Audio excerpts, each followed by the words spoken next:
Shalom Chavrim, I'm Stephen Ben-Nun. You're watching Israeli News Live, and guys, we are very interesting broadcast here this evening, and I just figured I would run this one live rather than pre-record this. A lot of things are suggesting here, as far as in the news, that Israel may very well end up in a direct conflict with Syria in the very coming, who knows, weeks, days, months. But as well as I've gotten some intel that I want to share with you. I do have a couple of friends in the Mossad. I still have, of course, a lot of contacts in CIA as well. But I wanted to share some things with you I thought you might find interesting before I get into this part here. Now, this is off of Reuters. U.S. hopes Russia will continue to let Israel hit Iran in Syria, according to an envoy there. We're going to come back to this in just a moment, along with several other things. But it's kind of a build-up that I want to share with you that I think you should understand before we look into this. Lorenzo on Already Happened posted this tweet earlier today. The European Court of Justice ordered Italy to recover the ICI property tax not paid by the Catholic Church. All right? This was on ANSA reported, and Lorenzo posted this as well. But there's a trend, and you have to kind of understand where the trend's going because something's up. And I can't say what or why. I just know something's up. Bipartisan group of congressmen slam Israel over a bill to seize church land. All right. This is Israel, because Israel, as you know, they're not showing the actual picture here. But, you know, this particular, I can't remember which part of the church is there, right there near the Holy Sepulchre, that the Israeli government recently seized. And they took all the priests out of there, threw them out, and seized that property there. Now they come up with this bipartisan group of U.S. lawmakers, including a top Democratic senator. 7 congressmen has sent a letter to Secretary of State Mike Pompeo protesting Israel's advancement of the so-called Properties Bill, which aims to nationalize properties used for housing that were owned by the church and sold to private entrepreneurs. The letter was signed by a mix of Republicans and Democrats, including Maryland Senator Chris Van Hollen, Congressman Gus Balakras, Jeff Fortenberry, Randy Holtgren, James McGovern, Robert Adderholt, Andy Harris, and Anna Issue. Now, it's an odd kind of trend that's going on, and like I said, it's not just limited to Israel. We're seeing this also in Italy. All right, now I want to share with you, Paul Bagley had posted this video here, and in here, I thought I'd just play a little bit of clip of this here. He's talking about a deal with the Palestinians, the Hamas leader, that the Israeli government is getting ready to make an agreement with Hamas that is going to allow the Hamas to get about a 70% lift in the blockade. Now, I know that Pastor Paul here has very close ties with Yehuda Glick, amongst a few others there in the Knesset. I know these people as well. I actually met them through Paul a couple of years back. But the point is he's talking about how that this is actually going here. The Hamas is going to get a 70% lift to the blockade. They're going to be allowed to go further out on their fishing rights, and Egypt is getting involved in this deal. Now, I actually had a little inside information about the deal already, and I had actually sent a message to Heidi, Brother Paul's wife there, about this issue. Because there's something that a lot of people are not aware of. I knew that there was coming a deal that was going to be negotiated for peace between Hamas and Israel. Hamas is saying that they're going to make the protesters back away from the fence and scale down on the number of protesters that are on the fence in exchange for this deal of lifting of the 70% of the blockade there. But there's one part, though, that a lot of people are not aware of, and this is the part that I knew of from the intelligence side of this that I have. I knew that Israel had already sat down with Hamas and told them, you have a choice. You either negotiate this deal and you keep this deal that we're going to negotiate with you, or we are coming in on a ground invasion and we are going to take out every single one of your members of the Hamas faction. There will be no prisoner camps whatsoever. We will not set up any. We will not take prisoners. We will eliminate every one of your leaders in the Hamas organization. That was one thing that I was made aware of. A second thing I was made aware of as well that Brother Paul does not know about, and that is that after the deal is signed and it's being brokered with the help of Egypt, that Israel will actually be launching a strike on Syria and even Lebanon with Hezbollah. And that if for any reason Hamas decides to break the agreement at that time, I was told that Israel would do more than take out Hamas. They would actually drive all the Palestinians from Gaza completely out of the land. Now, that is pretty strong words. And these are the things that that's been shared with me about this. So I hope for the best, for the sake of the Palestinian people too, that they will keep this agreement. But it also let me know, too, that Israel is more than likely going to war with Syria. And, of course, it's over the S-300 system, not to mention Iran. Israel does not like the fact that Iran is inside of Syria. Iran is going to stay. Russia has renegotiated with Iran their pledge to stay and to fight the terrorism inside of Syria. And that's something that Israel's not liking very well. And the rhetoric between Israel and Russia is heating up. But you have to understand, though, Russia is a New World Order partner already. And so is Israel. And I'm very concerned that even though this battle could get really nasty, listen, it's all being played out according to their playbook. All right, so U.S. hopes Russia will continue to let Israel hit Iran and Syria. According to an envoy, the United States said Wednesday it hoped Russia would continue to allow Israel to strike Iranian targets in Syria despite Moscow's supply of the S-300 air defense system to the Syrian government. Russia has been permissive in consultation with the Israelis about the Israeli strikes against Iranian targets inside Syria. We certainly hope that that permissive approach will continue, Ambassador James Jeffrey, Washington's Syria envoy, said in a conference call with reporters. It's not going to happen. I can tell you that already. Russia insiders saying here, Israel threatens to hit Syria's S-300s with Russian advisors on board if Israeli planes are struck over Israel. Now you have to understand, though, Russia has already taken Israel into consideration when they gave the S-300 system to the Syrian government. Russia put the type of missile systems in there that downgraded its capabilities of only 75 kilometers. If it had the full system in there, it'd be 150 kilometers, and then yes, they could shoot down planes over the state of Israel.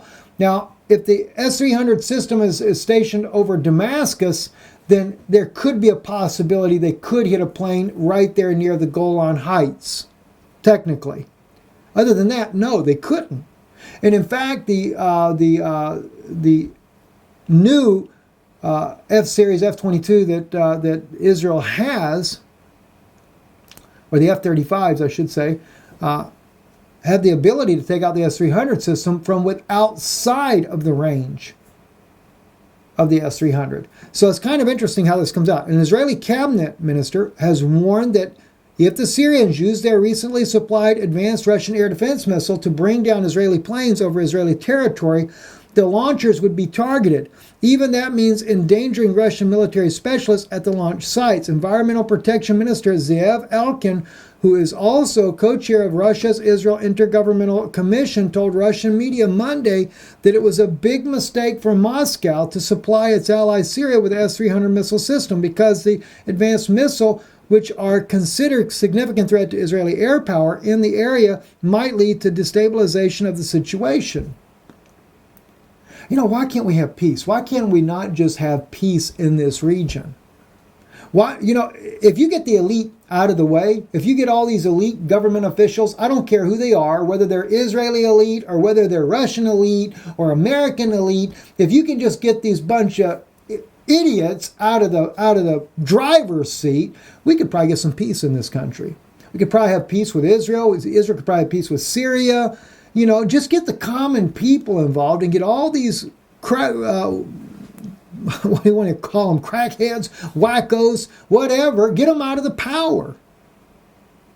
This is ridiculous what's going on. But let me just show you how bad it gets. Terrorism in Syria, Iraq, not defeated because groups supplied from outside, Russian Foreign Minister Lavrov is saying. The battle against remaining terrorists in Syria and Iraq is still ongoing despite past claims by world leaders. Speaking at a press conference on Wednesday, Russian Foreign Minister Sergei Lavrov said the fight against terrorists is still ongoing because the latter is receiving support from the outside entities. Terrorism in both Syria and Iraq is not completely defeated because these groups supplied from outside, he told Reuters. This remark from Lavrov comes just hours after the Russian FSB said they have information about possible merger between Al-Qaeda and the Islamic State. Well, what do you know? If Al-Qaeda and the Islamic State are merging together, then guess who is the backers? Well, it starts off with the United States. In Syria, the Al-Qaeda-linked groups and Daesh have been fighting for several years, especially inside the Idlib governorate. But now, thanks to the Hayat Tahrir al-Sham and Daesh clashed for several weeks inside the southern countryside of Idlib. This resulted in the subsequent defeat of the latter. Daesh is now relying on their sleeper cells in Idlib to wreak havoc on the rebel factions. But they're going to join forces now. What do you know? Just goes to figure. All right, F-22 stealth